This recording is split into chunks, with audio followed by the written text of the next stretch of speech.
నేను పవన్ ప్రేమించుకుంటున్నామని మళ్ళీ పెళ్లి సంబంధం తీసుకొస్తున్నావు. నాకదే అర్థం కాదే. నీకేమో లగ్జరీగా బతకాలి, రిచ్గా బతకాలి అని ఉంటది. వాళ్ళ ఇంట్లో యుత్తనేమో పైసలు ఉండయి.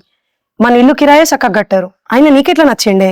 అయ్యో పిచ్చక్క, వాళ్ళ ఇంట్లో ఎవరికి లేని తెలివి వాడుకున్నదే. వాడు మంచిగా చదువుతాడు, వాడుకున్న నాలెడ్జ్కి నెలకి 2 లక్షలు సంపాదించచ్చే. అందుకని పెళ్లి చేసుకున్నా అనుకో, నేను కూడా లగ్జరీ బతకచ్చు కదనే. నీ ఆలోచన మంచిదే గానీ వాళ్ళ ఇంట్లో ఒప్పుకోవాలి కదనే. ఎందుకు ఒప్పుకోరక్క? ఖచ్చితంగా ఒప్పుకుంటారు. ఇంకా మనం చేసుకుంటామంటే కట్నం కూడా ఇవ్వాల్సిన అవసరం లేదు. రజని కూడా మంచిది, ఆ మునిగిన పక్కలు మాత్రం మునగద్దు అనుకుంటుంది. అమ్మ దొంగ మొహం నానా, ఇన్ని రోజులు నీకు వాడంటే ఇష్టం అనుకున్నా, వాని తెలివంటే ఇష్టమానే? మరి అంతే కదక్క, ఎక్కే బస్సు వేసుకునే డ్రెస్సులు అంటది కాదు పెళ్ళంటే. నచ్చకపోతే దిగడానికి, పట్టకపోతే విప్పడానికి. అందుకే ఆచి తూచి అడుగు వేయాలి. ఒకసారి పెళ్లి చేసుకున్నామంటే చచ్చినట్టు వాడితోనే ఉండాలి. అంటే వీనికంటే ఇంకోటి బెస్ట్ అనిపిస్తే మన దగ్గర పోతావానే?